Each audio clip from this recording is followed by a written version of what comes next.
In the first shots of the movie, we meet Dave, a successful man and a model family man. In the morning, Dave, who spent half a night with the kids, goes to work in a rather famous law firm. Mr. Steele reminds the man that after the signing of the deal will be decided on the issue of partnership, and makes him a remark about the tie. Dave is approached by his pretty colleague Sabrina and, having a nice chat, gives him the documents and leaves. Suddenly, a call rings in the hero's office, and various obscenities are heard over the speakerphone. The man picks up the phone and realizes that the caller is Mitch, his childhood friend.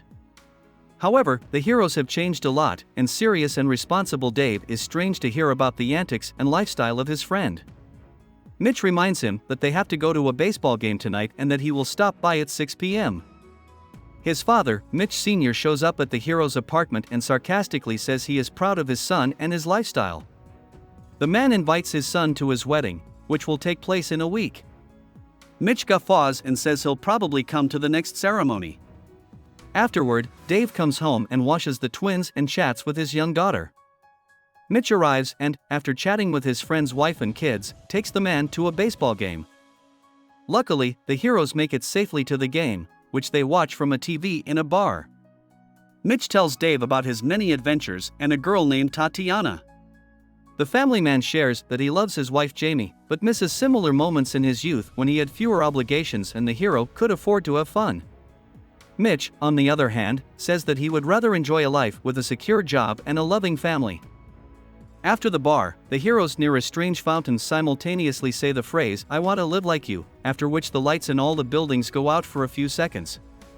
In the morning, it turns out that the men have switched bodies. Mitch does not understand why he woke up next to Dave's wife, and comes to his apartment, where Dave sleeps in his guise. The frightened heroes drive to the fountain, but find that it has been removed overnight. Dave in Mitch's body remembers that today there will be an important meeting on which his career depends, and a friend who works as an actor promises to help and play the role of a lawyer. Dave begs the guy not to say anything to the partners, and just listen silently, submit the documents for signature. Mitch also has a request for his friend. He must make up and learn the text to pass the casting for the movie. At work, Mitch, now Dave, meets Sabrina and fills his pockets with free food. In this form, the hero shows up at a meeting, which is in full swing, and in general his behavior causes bewilderment. Unexpectedly, Mitch is asked a difficult question related to legal practice, and then some more. The hero behaves as usual, which shocks everyone and disrupts the meeting. Mr. Steele reprimands his subordinate, but the latter replies that everything is going exactly according to his secret plan. At this time, Dave arrives on the set and learns that he will star in a somewhat obscene picture with an elderly actress. The shocked hero, in a kind of trance, fulfills the director's instructions. After a failed meeting, Mitch goes to the ballet school to pick up Dave's daughter and sees one of the girls hurting her. On the way home, the hero explains to his daughter that no one should be allowed to offend himself and offers to take revenge on the bully. In the evening, the men who switched bodies see each other in a bar. Dave is furious because his friend did not warn him about the nature of the movie in which to star. However, the man is even more furious when he learns that Mitch has disrupted an important meeting. Dave in the body of a friend heads to his home and wants to tell his wife about everything, but the woman does not take the words of the heroes seriously. A man in Mitch's body tells Jamie something that only her husband can know. However, the woman thinks it's a stupid prank and is angry at Dave for blabbing everything to his friend.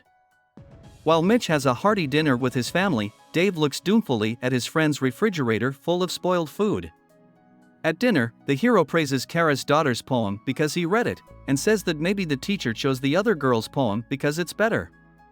Jamie fights with a man about it, and the real Dave gets a call from Tatiana. The hero calls Mitch and asks what he should do, but in response he hears that the girl should definitely be impressed. When Tatiana arrives, Dave sees that she is almost in the last month of pregnancy and goes into a state of shock. The characters quarrel, and the upset girl runs away. Dave begins to realize that his buddy's life is not so rosy. At this time, Mitch himself is ogling Jamie and hoping that something will happen between them. However, the woman gets sick after the Thai food, and before going to bed, the hero has a slight argument with her, saying that seeing and hearing it was not particularly pleasant for him. When the twins wake up in the night, Jamie sends Mitch to feed them. The guy calls Dave and says that he is disappointed with his friend's family life. In addition, the hero learns that his friend managed to break up with Tatiana. Dave tells Mitch how to feed and put the twins to bed. While the hero listens to the instructions, the kids make havoc in the kitchen, grabbing sharp objects and exploring outlets. Having coped with them, the man declares that all tomorrow Dave will spend the whole day tomorrow on the search for the very fountain to finally end this adventure. It turns out that it will take anywhere from 3 days to several weeks to get the request to find the fountain approved. Dave arrives at Mitch's house with the sad news and talks to Jamie. A crying woman tells him that she and her husband have been having various nighttime problems for years. Jamie says that Dave has always wanted to make a lot of money, probably because he came from a poor family, but this endless pursuit of money robs him of time with his family and, in general, his joy in life. A woman cries and complains that her spouse has forgotten about her.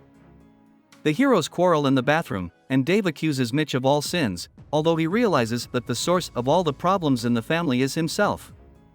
The man says that everything depends on the behavior of his friend, family, children, work. And Dave teaches the guy how to pretend to be a lawyer, and in general himself. The hero takes Mitch on a tour of the supermarket, dressing room, kindergarten, and, of course, work.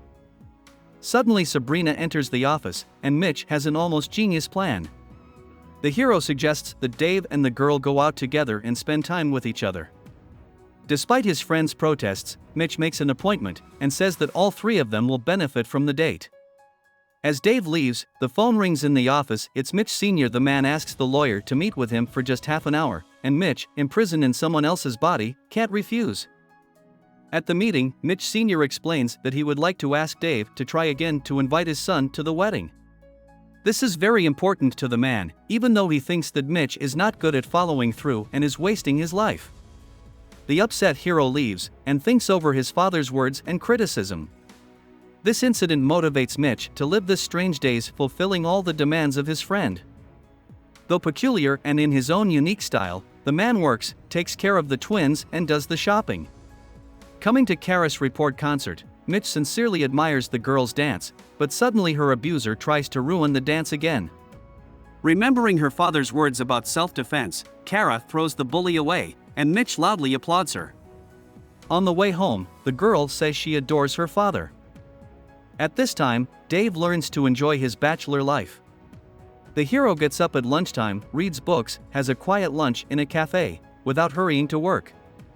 His life is full of new impressions, playing baseball, oceanarium, movie theaters.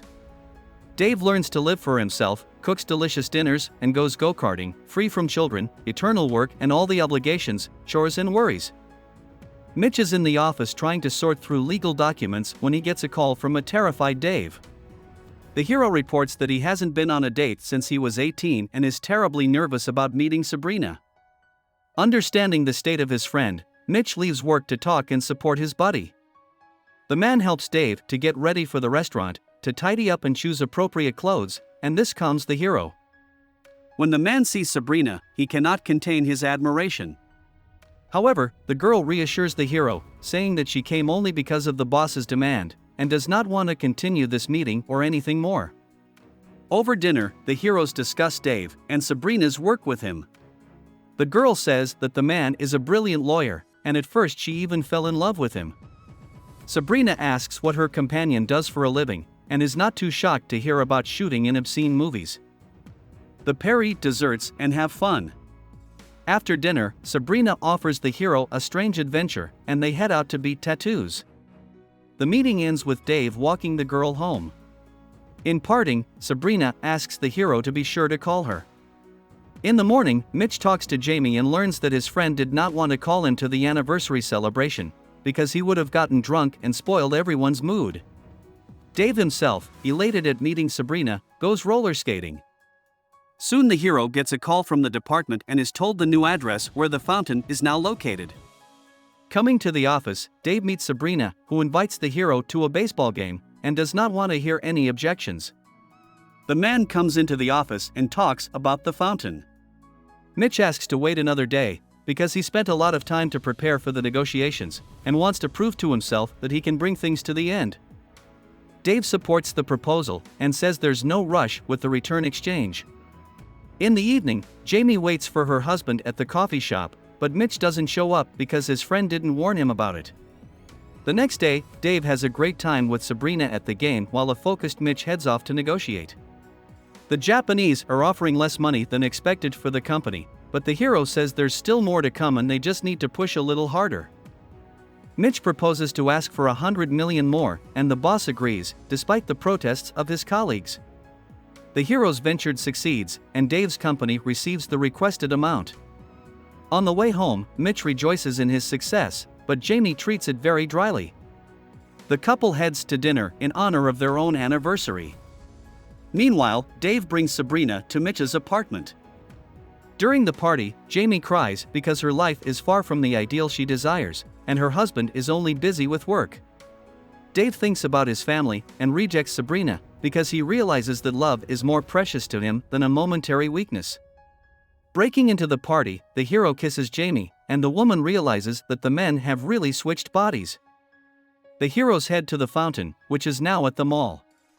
Dave apologizes to Mitch for being ashamed of him and not wanting to invite him to the anniversary. The heroes perform a strange ritual and regain their real bodies. When Dave wakes up in his own bed, he kisses his wife and says that family is the most precious thing in the world to him. Sabrina comes to Mitch, and together with her he goes to his father's wedding, which makes his father very happy. The character makes a touching toast about the value of life, and together with Dave he rejoices in the celebration. This is the end of the movie. Thank you all for watching this video to the end. Give this video a like. Write in the comments what you think about this movie, and see you in new videos.